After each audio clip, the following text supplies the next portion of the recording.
y a ser posible pues morirse pues con las botas puestas de algún modo, es decir, que el pensamiento pueda llegar hasta el final del todo.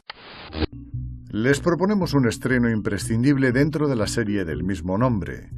Gustavo Bueno, filósofo, controvertido e insobornable intelectual, ha llevado a menudo sus polémicas diatribas al corazón mismo del territorio enemigo, como bien podría ser la televisión.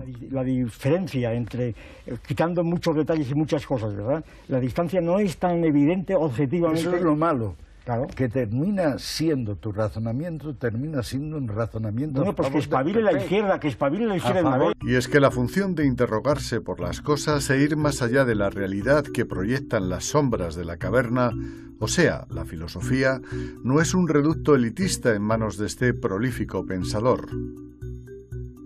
Usted bajó a la mina a dar clases nada menos que de Hegel y de Marx. Y además, entre los mineros había gentes que superaban en mucho por sus conocimientos y su interés a los propios estudiantes de la facultad. El documental que enseguida vamos a ver nos desvela su figura, las claves de su pensamiento y, por supuesto, su implicación en la vida pública, muy frecuentemente como provocador, en el buen sentido de la palabra. Si yo no hubiera ido a Asturias, desde luego no hubiera desarrollado mi pensamiento en absoluto. En la actualidad y a sus 91 años, Gustavo Bueno sigue siendo un referente irrenunciable en nuestras vidas, así que disfrutaremos sin duda de sus reflexiones frente a la cámara. La filosofía solo puede ser importante si es capaz de engranar con corrientes políticas en cuya prudencia práctica esté el incluir esa teoría filosófica. Otros hablarán de él, como es el caso de su nieto filósofo Lino Camprubí, o la inesperada presencia del exboxeador y campeón de Europa Gómez Fouz.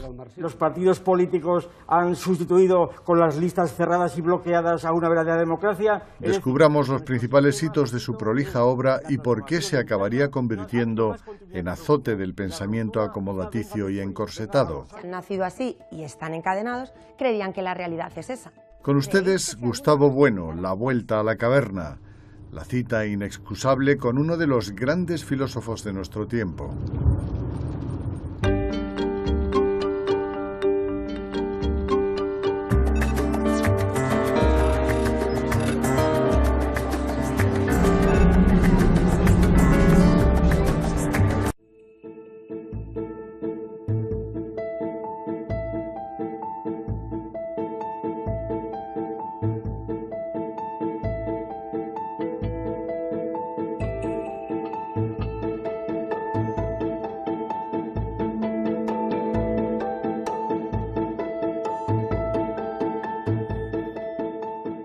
Represéntate hombres en una morada subterránea en forma de caverna.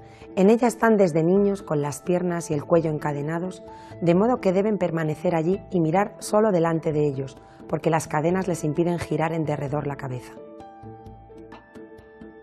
Más arriba y más lejos se halla la luz de un fuego que brilla detrás de ellos.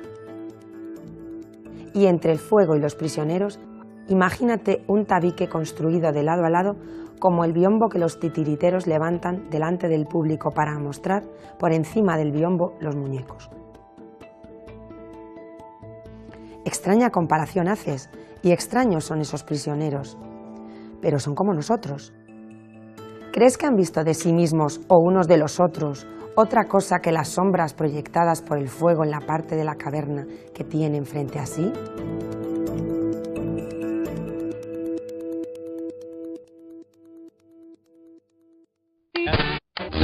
Nuestro primer invitado ha bajado a las minas y también ha subido al estrado universitario. En cualquier caso, lo que buscaba era explicar su pensamiento. Tenemos hoy aquí a un hombre, a un filósofo de muchos saberes y valores. Sus enemigos son tantos como sus adeptos. Es uno de los filósofos españoles más singulares, más polémicos. Él se define como un individuo que fabrica teorías. Se trata del profesor Gustavo Bueno. Nos referimos a don Gustavo Bueno. Que comparezca el profesor Bueno. Profesor Bueno, por favor. Levante la mano derecha. No tengo opiniones, no es la verdad. Porque a mí me parece que la opinión pues no tiene fundamentos por sí mismo. Una opinión no vale nada si no tiene por lo menos un argumento a su lado. Precisamente yo creo que uno de los defectos de nuestra democracia es que si somos cerca de 40 millones de españoles, cada uno tiene su opinión. Y dice, yo pienso, ¿verdad? Yo pienso, pero claro, ese pensamiento, si no está argumentado, no vale para nada. Es mucho mejor que no pensase. Usted nació, como decíamos, en La Rioja, en Santo Domingo de la Calzada, y nació en una familia acomodada. Yo tenía como modelo, por ejemplo, mi padre. Mi padre era un médico que estaba todo el día trabajando prácticamente, claro, curando enfermos o tratando de curarlos, ¿no? Y al mismo tiempo estaba siempre preocupado de cuestiones sobre el origen del mundo, sobre Dios y tal. Teníamos un profesor que llamamos Hawi, que era un profesor de ciencias naturales, que nos explicaba los insectos y los coleópteros y demás, y que tienen 3 sales con excepción de tal, pero la excepción decía confirma la regla. Lo hacía así muy camparudo. Y a mí aquello me volvía loco, digo, pero ¿cómo coño puede la excepción confirmar la regla? Me dijeron, no, esto vete a filosofía. Para mí la filosofía era una facultad donde se enseñaban cosas de estas.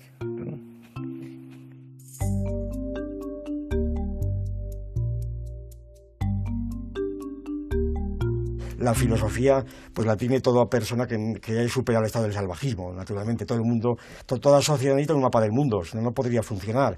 Seguramente el hombre neandertal no necesitaba filosofía, por supuesto, bastaba que supiera dónde estaba el río donde pescar los peces o el bosque, pero cuando una sociedad es más compleja, necesita un mapa del mundo. Y ese mapa mundi, pues claro, es lo que llamamos filosofía. El ejercicio filosófico tiene como 2 límites entre los que funciona. Por un lado es el dogmatismo, es el creer que las ideas son conceptos positivos, entonces una vez establecido eso es inamovible, eso es la metafísica. Y el otro extremo, que es el escepticismo, el nada vale, todo es opinable. En general los filósofos deambulan de esas 3 posibilidades: dogmatismo, filosofía crítica o nihilismo, escepticismo. Yo creo que una de las tareas principales de la crítica filosófica es triturar todo lo que pueda ser triturado. Es decir, prácticamente el 90% de las cosas en las que nos movemos son erróneas, torcidas, distorsionadas. Todo eso hay que triturarlo, hay que destruirlo completamente. Gustavo Bueno coge las ideas y las tritura, pero claro, no lo hace tampoco desde el nihilismo, lo hace desde un sistema filosófico que abarca muchos campos diferentes y que propone una tesis en cada uno de esos campos. Gustavo Bueno siempre repite una frase que es pensar contra alguien. Cualquier cosa que afirmes, lo afirmas desde algún sitio. Lo que pasa es que en el siguiente punto puedes afirmar otra cosa que entre en contradicción con las demás, con la anterior, y entonces si tú sostienes ambas cosas, pues claro, estás cambiando de sistema, pero no quiere decir que seas asistemático, sino que estás cambiando de sistema, que es muy distinto. El sistema, ¿verdad?, es la única forma de pensar filosóficamente, y pensar sin sistema es una indecencia, ya decía Ortega, ¿verdad? Es indecente, para un filósofo es indecente. El único filósofo seguramente que ha habido en la historia de la cultura española que ha creado, que ha aportado a la historia de la filosofía europea y universal un gran sistema filosófico, en la cultura española ha habido muchos excelentes pensadores, pero estrictamente filósofos no. Quizá Gustavo Bueno es un ejemplo único. Que se haya planteado desde el principio, vamos, desde el principio digo desde que yo lo conozco, la construcción de un modelo sistemático y lo haya llevado a cabo con tal continuidad y con tal empeño y tal coherencia, no, es un caso único.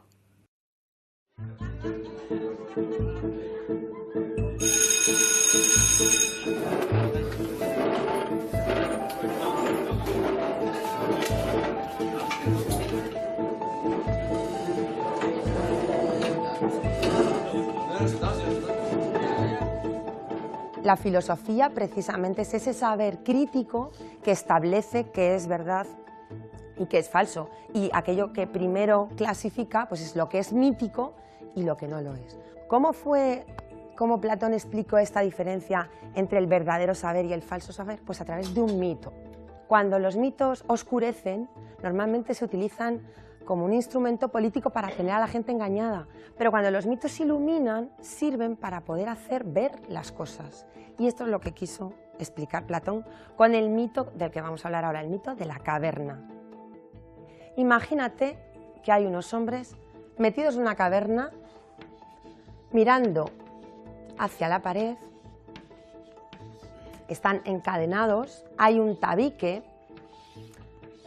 y los hombres no saben que son estos otros esclavos los que llevan esos objetos, ¿no?, cuyas sombras se proyectan. Si han nacido así y están encadenados, creerían que la realidad es esa. ¿Creéis que si alguno de ellos se liberara y saliera a la realidad, quisiera volver a entrar a decirles que están encadenados y que hay una realidad ahí fuera que desconocen, le creerían? Claro, dicen, pues no, evidentemente no.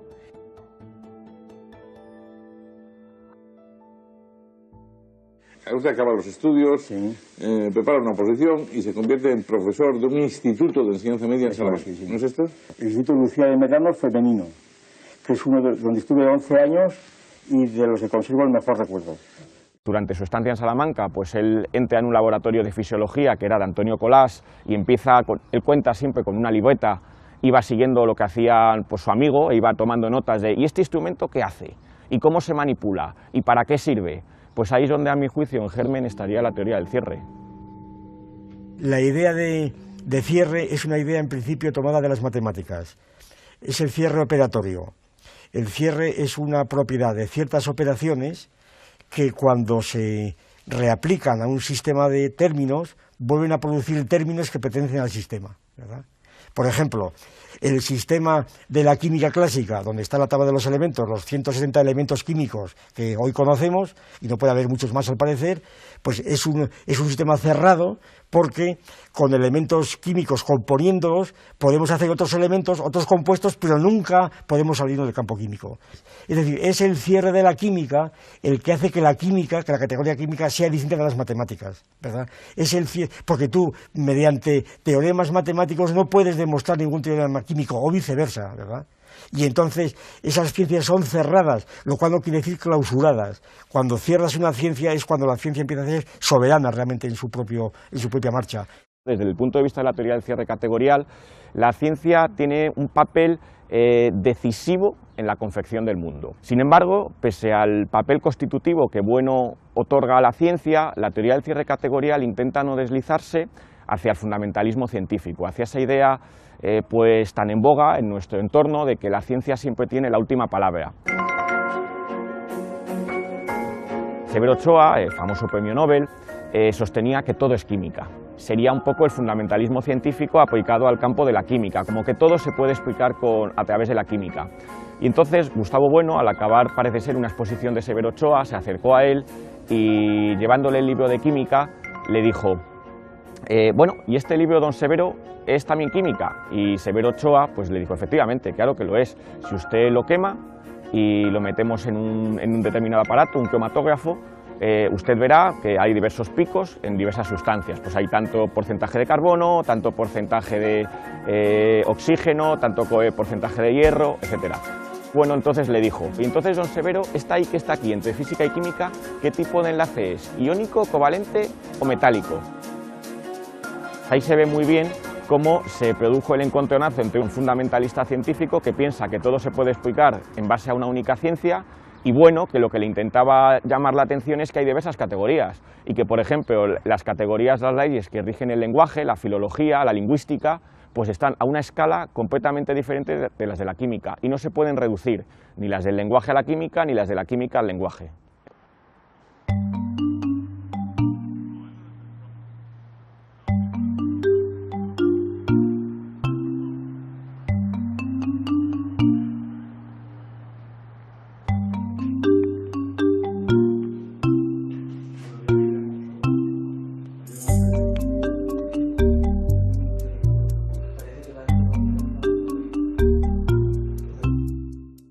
Finalmente llega usted a Oviedo, y empieza la parte más importante de su pensamiento, a desarrollarse, No, quiero sin duda. decir. Si yo no hubiera ido a Asturias, de luego no hubiera desarrollado mi pensamiento en absoluto.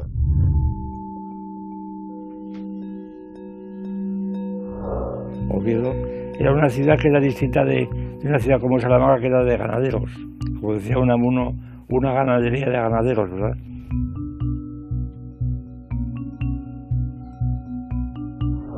Viene a Oviedo, viene a Asturias, por dos razones. Uno de ellos es Feijóo, y estamos ahora en la biblioteca de la Universidad de Oviedo, la biblioteca histórica, en el edificio donde enseñó Feijóo. Y otro motivo también era el movimiento obrero, ¿no?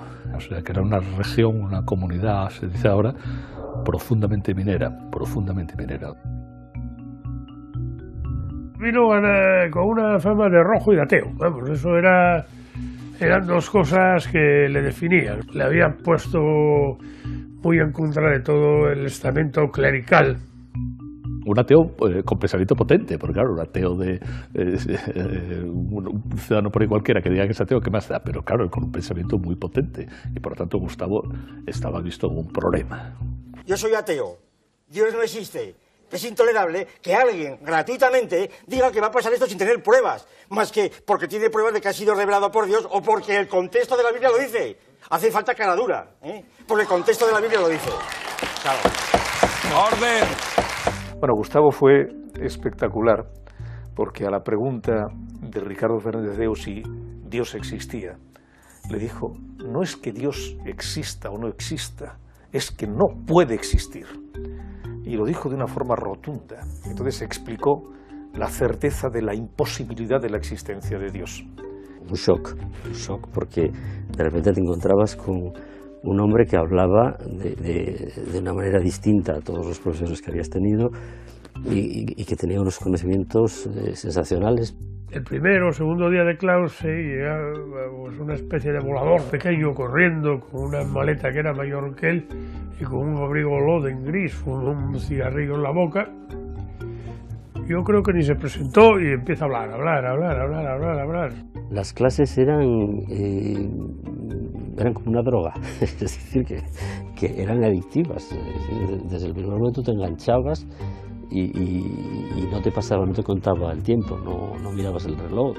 Acababa la clase, llegaba el Bedel, Juanín, decía, señor profesor, la hora, decía, Gustavo, no interrumpa, y tal, y seguía, ¿no? Es decir, tenía una clase enorme de alumnos y seguidores deslumbrados, porque aquello era como la caída del caballo de San Pablo para todos, ¿no? Ya en aquella época pues nos llevaba a textos que para nosotros era una absoluta novedad, pues que sé yo, Freud, Marx.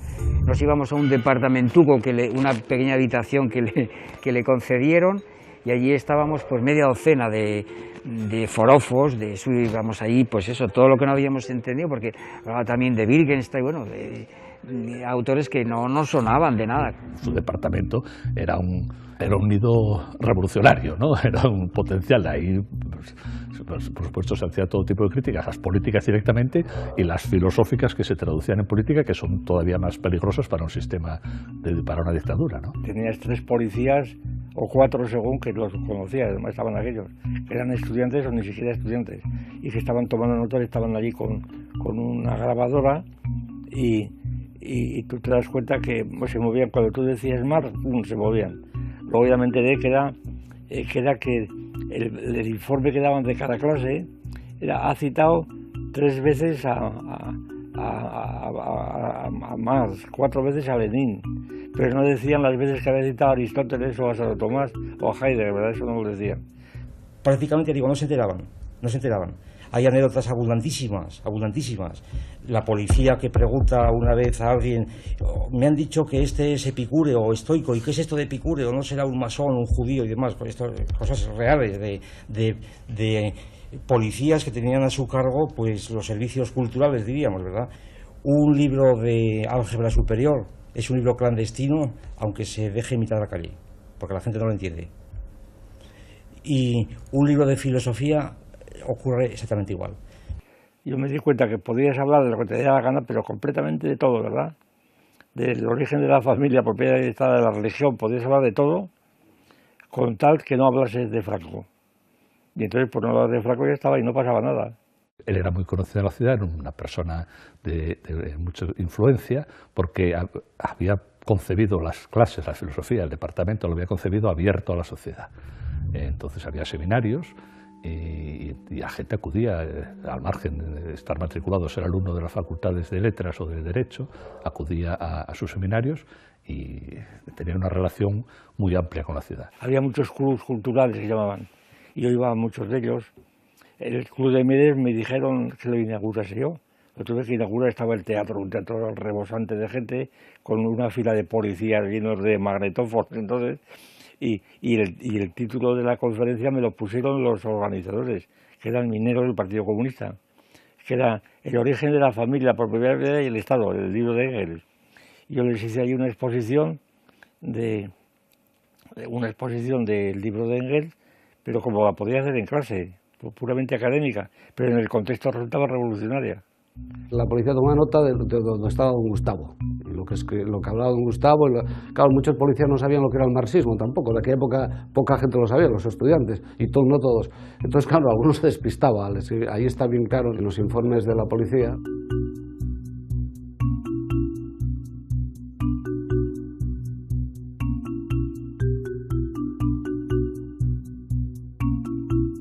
Difícilmente se ha podido escuchar una conferencia más oscura, más confusa, más vacía. Decía el pobre policía que no se había enterado de nada, pero que quería quedar bien además con los superiores, poniéndome a parir a mí.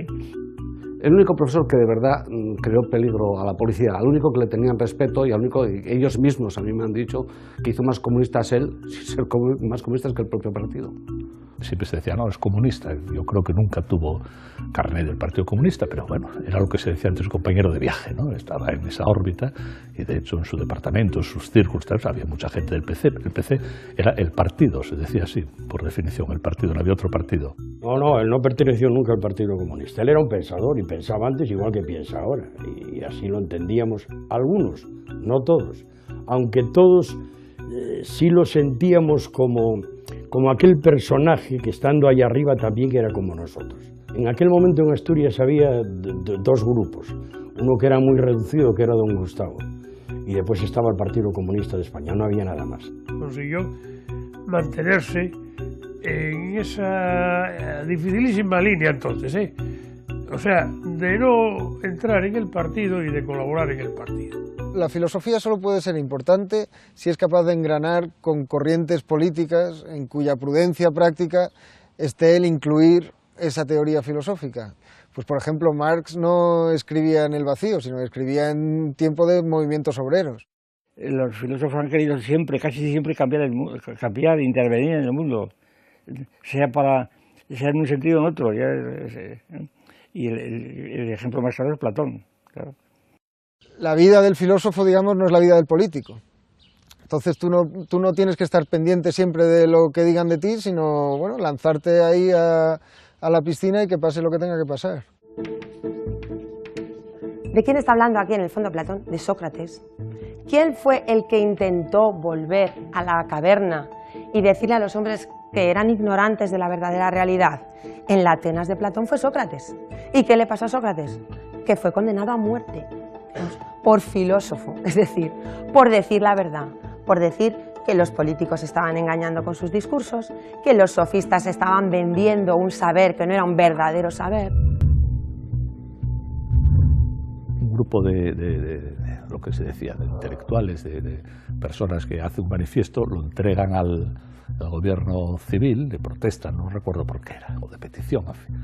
Y entonces a los tres primeros firmantes les atacan.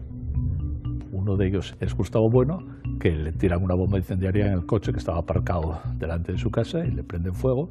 Evidentemente era gente próxima al gobierno civil, no diríamos, era el sistema, el régimen. No digo que fuese directamente la policía, pero vamos, eran esos grupos parapoliciales, ¿no?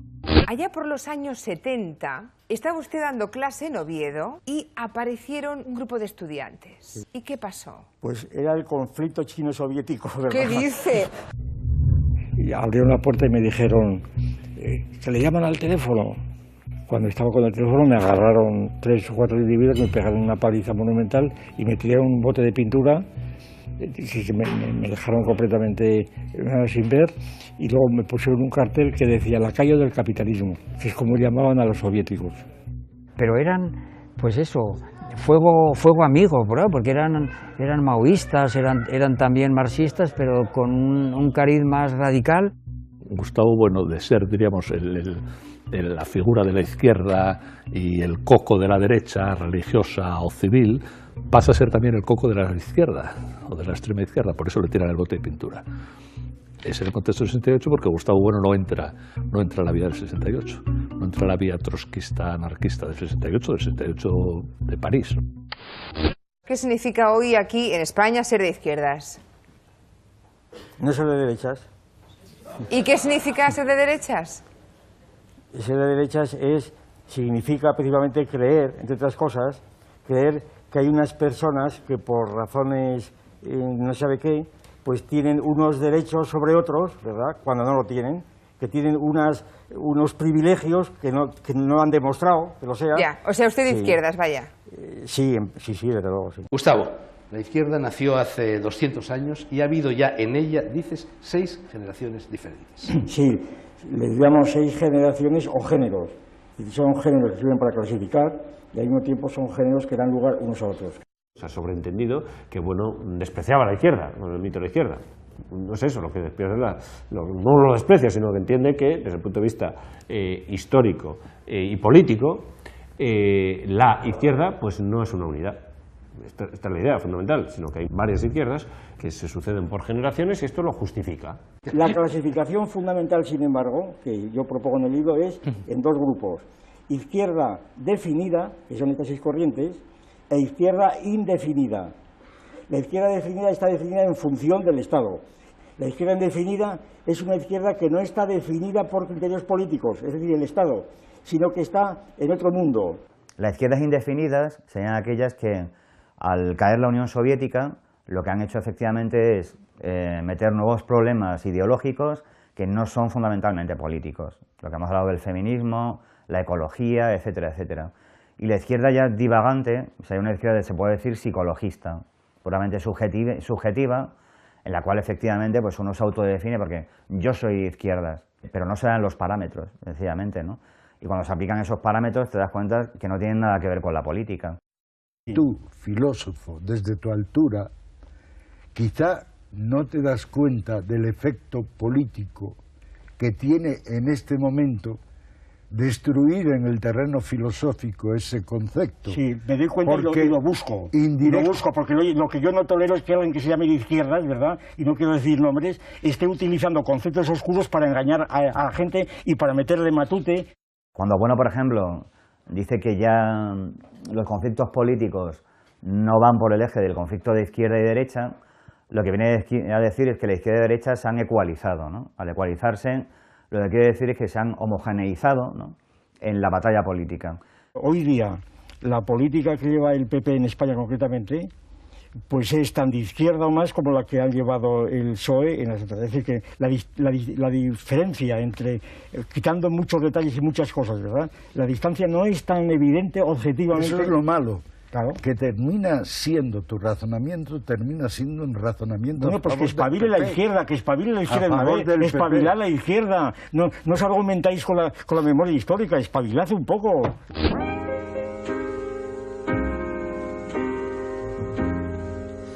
No vamos a hablar hoy de la obra de Gustavo Bueno, sino simplemente de lo que está pasando en el país y dentro del terreno filosófico desde la muerte de Franco. Yo diría que la muerte de Franco no puede entenderse como simplemente un paréntesis que se cierra frente a otro paréntesis que se abrió, por ejemplo, en el 36, donde Franco y el franquismo y la derecha generalmente era un espantajo que teñía las aguas de un determinado color, pero que ese espantajo se estaba disolviendo realmente por la propia fuerza interna de la corriente que ahora está a la luz, y ahora es la verdad. Ahora es la verdad de lo que era el franquismo y de lo que hemos sido en España en el franquismo. Y esta verdad a veces pues es bastante dura. Es muy crítico con todo el proceso de la transición. Empieza a publicar masivamente, diríamos, el papel de la filosofía del conjunto del saber, etnología y utopía, los ensayos materialistas, la metafísica presocrática, todo esto entre el 70 y el 75. Y sigue y no para, diríamos, ¿no? Yo digo que la palabra transición me parece un eufemismo. ¿De qué? Para disimular o no tener que usar o bien la palabra ruptura o bien la palabra continuidad. A mí me parece, lo que quiero decir, es que el régimen actual, el régimen de la Constitución del 78, es una transformación interna, una metamorfosis, diríamos, una metamorfosis del régimen franquista que había llegado al final del desarrollo capitalista en formas duras, centralistas, etcétera, y esta transformación pues dio lugar, es una metamorfosis, ya digo, como la mariposa que sale de la crisálida. Dicho rápidamente, el régimen actual no es más que un desarrollo interno del régimen franquista. Ya. seguimos incluso con la monarquía transformada en otra monarquía de otras características, pero en el fondo es lo mismo, incluso la misma dinastía. La misma dinastía, los partidos políticos han sustituido con las listas cerradas y bloqueadas a una verdadera democracia. Es decir, nuestro sistema, repito, es la transformación interna. No ha habido más continuidad que ruptura. La ruptura quizá venga después, venga a los años de la revolución, cuando veamos los efectos que tuvo esa transformación. Es exactamente el gran debate de hoy. Políticamente, el gran debate es lo que algunos llaman el régimen del 78, o lo que para otros es el orgullo de la transición española. Pero el debate, lo que él pronosticó en el 95, es exactamente lo que hoy estamos viviendo, lo cual demuestra la capacidad analítica y visionaria del profesor Bueno.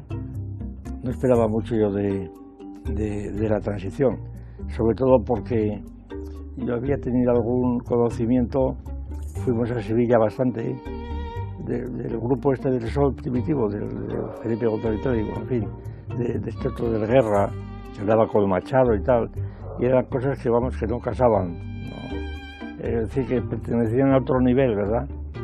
Y pues vamos, pues a ver qué pasa, ¿no? Entonces tampoco es que yo fuera opuesto a ellos. Sí que recuerdo una gran frustración de mi padre porque se daba cuenta que no había nada que hacer realmente, que es que el nivel político era tan malo que las cosas que escribías que ni se entendían, probablemente ni se leían. Yo me mantenía un poco, no en plan especulativo, sino simplemente no comprometerte. Aunque yo hacía lo que podía, pues yo iba a sindicatos o lo que fuera cuando me llamaban. Siempre estuvo muy predispuesto a ir a los lugares para dar charlas al movimiento obrero y charlas a la clase trabajadora sobre temas variados del mundo que se vivía en aquellos momentos. Profesor Bueno, usted bajó a la mina a dar clases nada menos que de Hegel y de Marx. Y además, entre los mineros había gentes que superaban en mucho por sus conocimientos y su interés a los propios estudiantes de la facultad. Tú imagínate, es que claro, no os dais cuenta, estar en la medio penumbra, con las lámparas todos los mineros, planteando para entrar, todo con sus fundas, sus monos y tal, para entrar al trabajo. Aquí asamblea que mirabas y bueno, pero nada, tienes que ver películas del siglo pasado inglesas de los años 40, 50, 30, y ahí empieza a disertar Gustavo Bueno. Y evidentemente aparece una provocación, que es donde yo quedo alucinado. Lo conocéis, es un hombre tan menudo, y bueno, pues un minerón de aquellos fuertes del Soma, le hizo ya la provocación. ¿Y usted a qué tiene que venir aquí? ¿Qué nos interesa a los mineros? ¿Qué nos interesa a nosotros que España esté o no esté en la OTAN? Había que ver cómo salió. A mí me dejó asustado Gustavo, cómo salió como un estoquín. Oiga, imbécil, ¿no se da cuenta que si el barco se hunde nos hundimos todos y usted también, por mucho que se crea que va muy cómodamente en el camarote?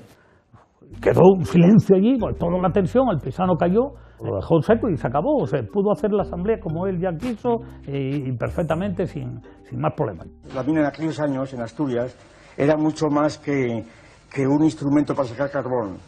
La mina era muchas más cosas. Podría, por ejemplo, decir, era la caverna de Platón, ¿verdad? La caverna en donde los que estaban allí arrojados querían salir fuera. En esta situación que se dibuja Platón en el mito de la caverna, estamos todos desde que nacemos. Y de nosotros depende el salir o no de la caverna. De nosotros depende el creer al loco que llega de fuera, loco entre comillas, y nos dice, oye, que hay otra cosa fuera, que esto en lo que estamos viviendo realmente todavía son sombras de cosas que no habéis visto y que están ahí fuera. ¿Quién sería quien ya ve directamente las cosas de la realidad? Las ideas, los filósofos. Pero claro, cuidado, no es una clase especial de hombres, también lo hemos dicho muchas veces, filósofos somos todos. Pero es que hasta Platón lo dice esto en el mito. Bastará con orientar la mirada. Es decir, el problema de estos hombres es que tienen la mirada orientada hacia la caverna. Si alguien les diera la vuelta, se darían cuenta de que tienen que recorrer todo este camino hasta conocer la verdadera realidad. Y es ahí donde, en la labor política de la filosofía, Platón, en la República, tiene clarísima idea de qué papel tiene la filosofía en el Estado. Porque fijaos lo que dice. Te olvidas nuevamente, amigo mío, que nuestra ley no atiende a que una sola clase lo pase excepcionalmente bien en el Estado. O sea, la idea no es la de que los que se han liberado, ¡ay, qué bien! Yo he salido de la caverna, ya no quiero saber más de esa vida oscura. No, dice, sino que se las compone para que esto suceda en todo el Estado, haciendo que unos a otros se presten los beneficios que cada uno sea capaz de prestar a la comunidad.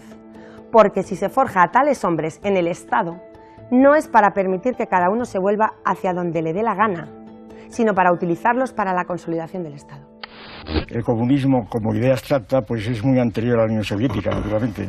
El comunismo está ya expresado en algunas escuelas estoicas, en Platón, un comunismo sui generis, el cristianismo, el comunismo como idea general. Ahora, como idea política, necesariamente implica el control de un Estado continental tipo la Rusia de los zares, ¿no?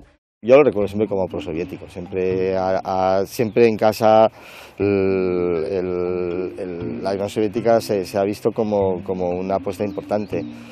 En casa recibíamos Novedades de Moscú en español, un periódico que llegaba cada 15 días. La Unión Soviética es la que hizo posible pues jubilaciones, sanidad, educación gratuita, etcétera, etcétera. Es cierto. Y después se fue popularizando por todos los países y yo creo que la clave, fue la Segunda Guerra por supuesto, pero sobre todo fue la clave de la caída de la Unión Soviética. Sí que fue un acontecimiento importante que se discutió mucho. Que se discutió mucho en casa y que mi padre lo seguía con muchísima avidez y con muchísimo interés. Gustavo, ¿sigues siendo marxista? Sí, bueno, soy marxista, por supuesto, pero marxista no talmudista, para que se me entienda. Soy marxista en el sentido de que creo que el marxismo es un episodio de la historia de la cultura, de la sociedad y del pensamiento que ha influido decisivamente en el curso de la humanidad y que no se puede prescindir de él. Yo, que ya llevaba muchos años ya muy escéptico de la Unión Soviética y de las teorías marxistas, sin embargo, no quería publicarlas hasta que no hubiera caído la Unión Soviética. Él ya se daba cuenta que el sistema marxista hacía aguas, que no tenía una teoría del Estado, que consideraba pues que la historia había que explicarla a través de la dialéctica de las clases, y él cree que hay que explicarla a través de la dialéctica de los estados, pero él compaginaba esto, es decir, él sabía que se tenía que hacer esta crítica, pero que a la vez pues la opción comunista pues era una opción que estaba ahí. ¿Cuándo cambia radicalmente? Cuando cae la Unión Soviética, claro. La caída de la Unión Soviética va a ser la sustitución de un mito, que es el mito de la hermandad de la clase obrera, por un mito muy pernicioso también, que es el mito de la cultura. La cultura tiene un prestigio extraordinario, ¿no? Entonces la cultura pues salva a los hombres, los eleva por encima de lo sublima, ¿no? Por encima de lo cotidiano y de lo ordinario. Sí, la cultura entonces es una idea abstracta que yo mantengo la hipótesis de que es una secularización del reino de la gracia. Las funciones que hace un siglo o un siglo y medio ejercían las religiones tradicionales han ido siendo ocupadas en el siglo XX por religiones de suplencia. Son las distintas mitologías que Gustavo ha ido desmontando. La gente hoy en día, ¿no?, que cree en una sociedad totalmente laica, no religiosa, etcétera, lo que bueno viene a decir es que el mito de la cultura hace las funciones que hacía anteriormente la gracia, ¿no? La gracia era, en la filosofía cristiana, ¿no?, el elemento elevante que nos permitía ponernos por encima de los animales y por encima de la naturaleza. En cuanto a la Iglesia deja de tener poder efectivo y lo empiezan a tener los estados, es cuando efectivamente aparece en la filosofía alemana el concepto de cultura nacional, por ejemplo, la cultura del pueblo, ¿no?, y de cómo efectivamente la cultura es en el fondo el espíritu del pueblo soplando, ¿no?, a través de la nación. Se supone que la humanidad está dividida en distintas culturas, que son a modo de esferas aisladas unas de otras, tienen puntos de comunicación y tal, pero en principio son definidas como círculos culturales. Desde el punto de vista político, para realizarse como tales culturas, tienen que convertirse en un Estado. Cada cultura en un Estado. O sea, a cada cultura le corresponde un Estado. Un Estado únicamente se justifica como tal cuando tiene por objeto desarrollar el patrimonio cultural de un pueblo. Ese pueblo tiene la cultura por una inspiración del espíritu, del Volksgeist, que ya no es el Espíritu Santo, pero es una secularización, es el espíritu del pueblo, en una palabra, pero el espíritu al modo germánico entendido.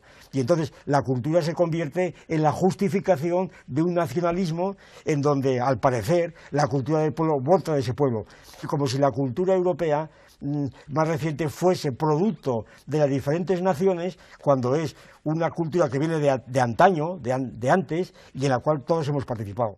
Vamos con este libro, España frente a Europa. En definitiva, lo que tú estás haciendo es plantearte una vieja pregunta que tantos españoles se han formulado: ¿qué es España? Yo creo que los españoles nos preguntamos por España con esta densidad realmente extraña y rara comparativamente, porque España misma es un problema filosófico que nos desborda. Es decir, los que estamos viviendo en España estamos embarcados, por así decir, en una aventura histórica, literalmente histórica, que nos desborda y que no podemos definirla simplemente en términos tan sencillos como podríamos definir Suiza o Checoslovaquia, ¿verdad? Ese libro es un libro potente, muy importante. Pues claro, suscita como siempre primero todo el rechazo de la izquierda, porque la izquierda española, no sé qué desgracia, no sé qué pecado cometieron nuestros antepasados. La izquierda española es anti-española, no se sabe por qué, es una cosa que no pasa en ningún sitio, porque la izquierda francesa no es antifrancesa, ni la izquierda británica es antibritánica. Lo primero que diría es que España frente a Europa fue un revulsivo desde el punto de vista político.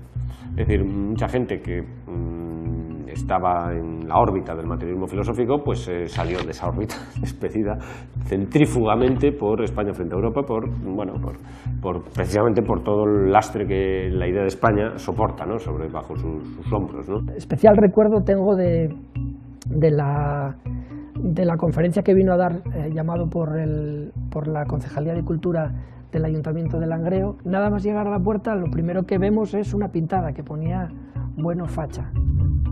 Ya me pregunta, me dice, ¿y esto? Digo yo, pues no sé, debe de ser la recepción que tenemos hoy aquí. Cuando acabo de hacer la presentación de Gustavo Bueno, vemos que por el pasillo central del salón avanza una pareja de policías nacionales que nos vienen a decir, en cuanto llegan a la mesa, que hay que desalojar el local porque ha habido una llamada con una amenaza de bomba. Y la conferencia fue impactante y fue la que empezó ya a generar la teoría del bueno rojo, bueno azul. La cantidad de veces que tienes que discutir con la gente, porque la gente no lee y no entiende nada, la verdad.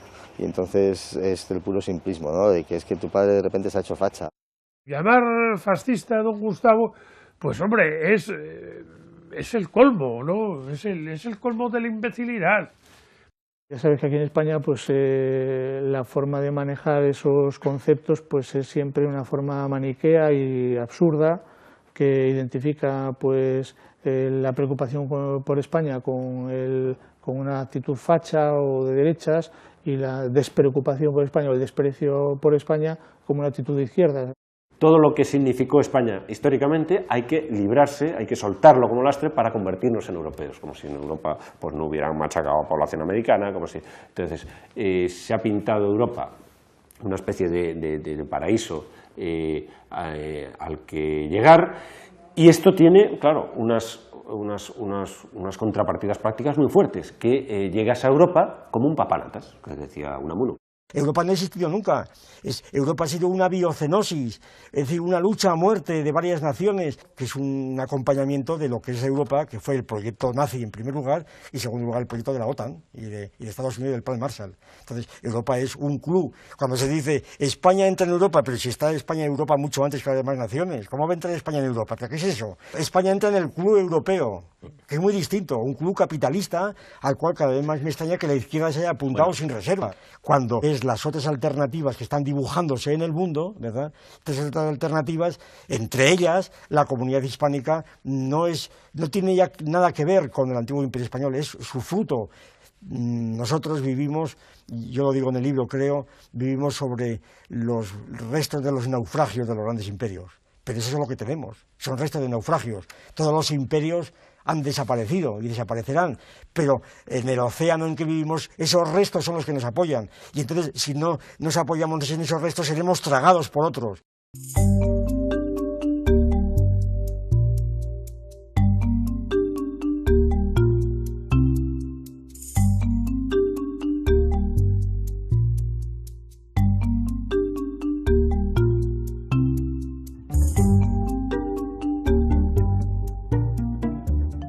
La fundación, cuando la hicimos, pues sí, pensamos en la Academia Platónica como natural. La Academia de Platón pues está orientada a discutir, sobre todo, a discutir para llegar a establecer en la idea de Platón una especie de geometría de las ideas.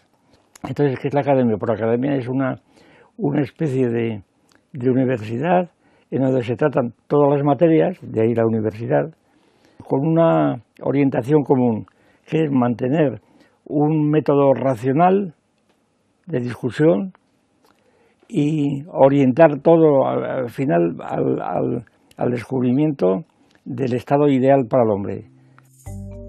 La tecnología permite grabar las conferencias que se organizan y ponerlos inmediatamente a la libre disposición de cualquiera. Internet se ha convertido en el instrumento principal de difusión del materialismo filosófico y de lo que hace la Fundación. No estamos en una lucha por audiencias, porque no es eso. El hecho es que quedan ahí puestas. Son análisis que hay que hacer, que se pueden hacer y que hay que dejarlos ahí. Y que no hay que preocuparse por un éxito inmediato.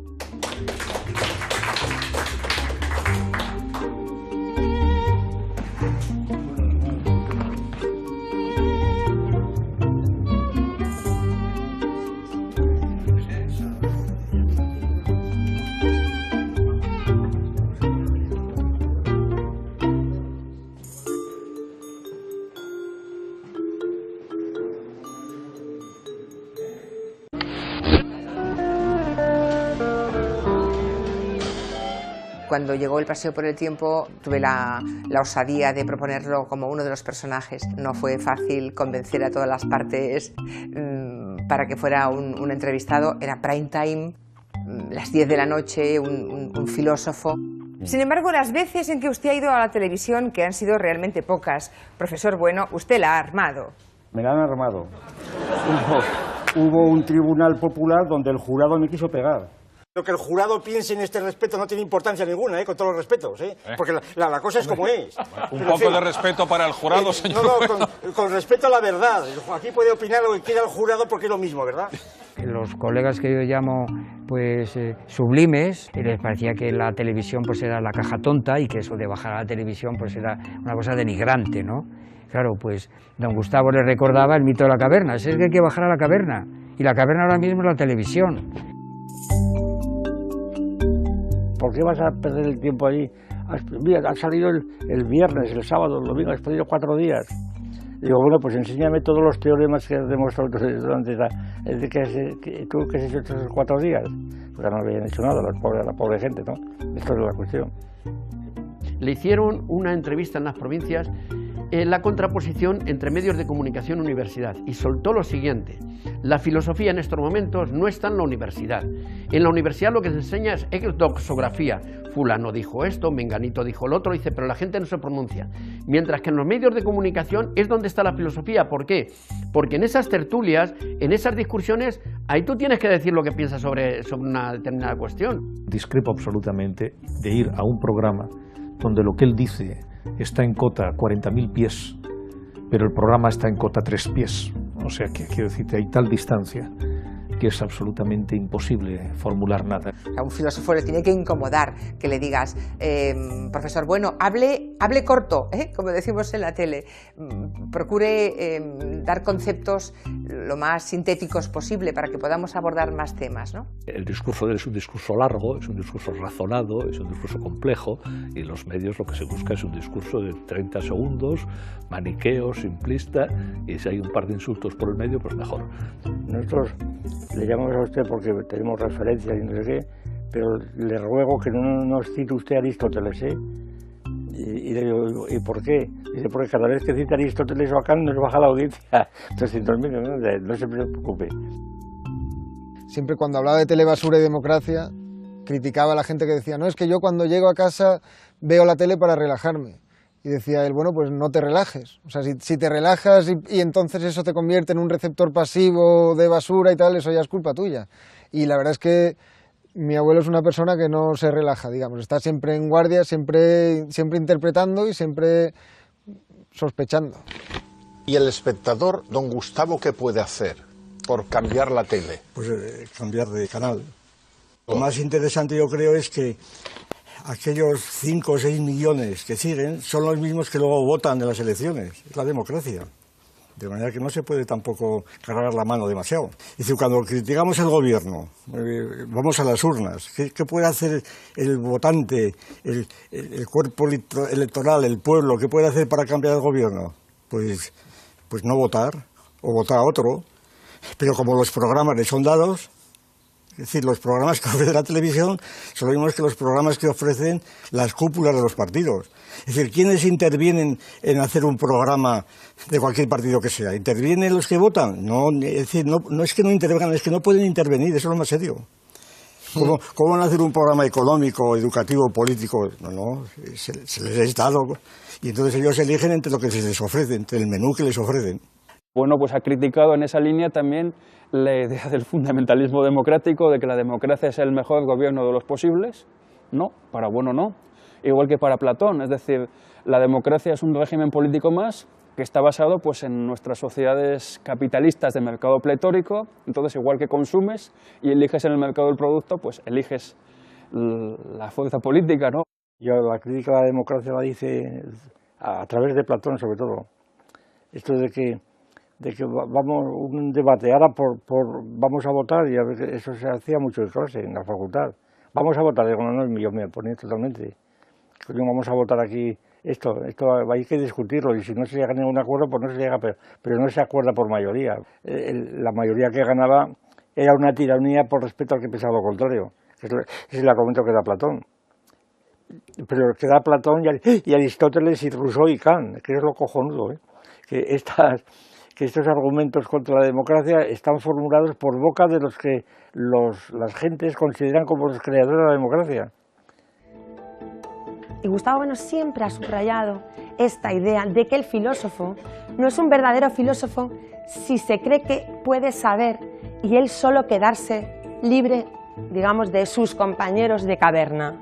El verdadero filósofo es aquel que cuando sale y ve la realidad quiere volver y recorrer el camino de vuelta para hacer ver a sus compañeros de celda, de caverna, que están equivocados, no equivocados, que no han visto todavía muchas más cosas que les falta por ver.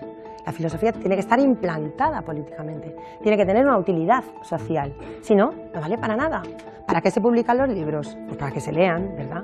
¿Qué se hace con la filosofía? Criticar los mitos, pero los mitos, como digo, que sirven para engañar, para tener a la gente metida en la caverna, creyendo que las sombras son lo que es la verdadera realidad y no los objetos que están fuera de la cara. En fin, bueno, pues como ha sonado el timbre, muchas gracias, ha sido una clase estupenda.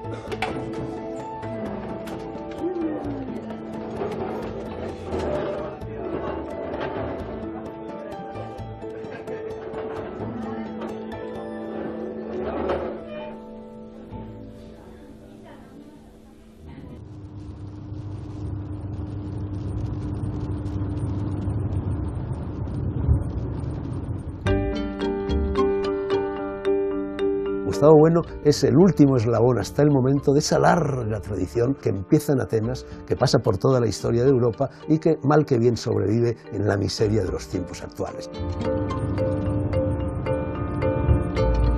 Lo que ha aportado Gustavo Bueno a la historia de la filosofía universal, ¿no? Yo no conozco precedentes. Marcará un punto de inflexión y una nueva forma de hacer filosofía. No se puede hacer filosofía ahora sin tener en cuenta lo que él ha dicho. Yo creo que sin lugar a dudas va a ser el filósofo español más importante del siglo XX. Alguien que es capaz de jugarse la vida en su obra de un modo tan sin cautelas de ningún tipo como lo ha hecho Gustavo, no es solamente un tío que escribe libros estupendos, es un tipo fantástico.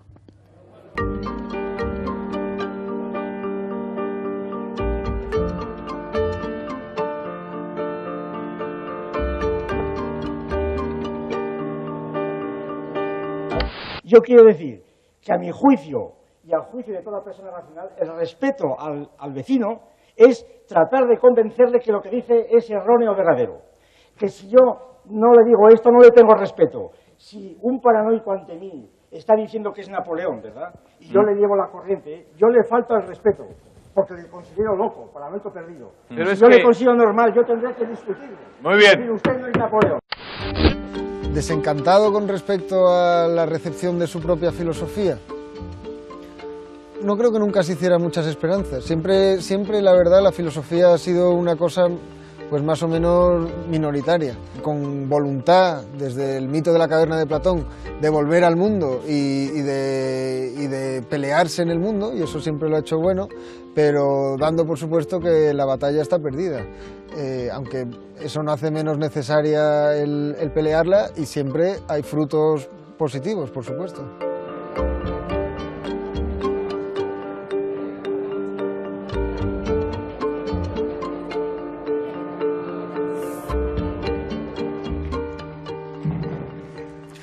Buenos días y ante todo muchas gracias por la presencia vuestra aquí en este cumpleaños. Claro que son 90 años y por tanto, gracias a que son 90 años, se aproxima al siglo. Me preguntaban, ¿qué es lo que espera usted para el futuro? Pues yo no espero nada, absolutamente nada. Todo depende de la coyuntura política. Es decir, las razones por las cuales el aristotelismo empezó a propagarse o el krausismo pues fueron totalmente extrínsecas de lo que había dicho uno y otro. Son cuestiones históricas.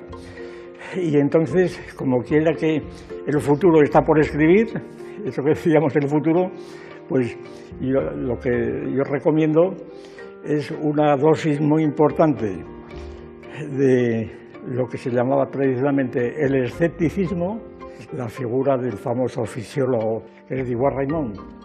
Este terminó una famosísima conferencia con esta frase. El consejo que daba Edouard Raymond es: lo ignoramos ahora, pero lo ignoraremos siempre. Ignoramos y ignoramos, pues nada más.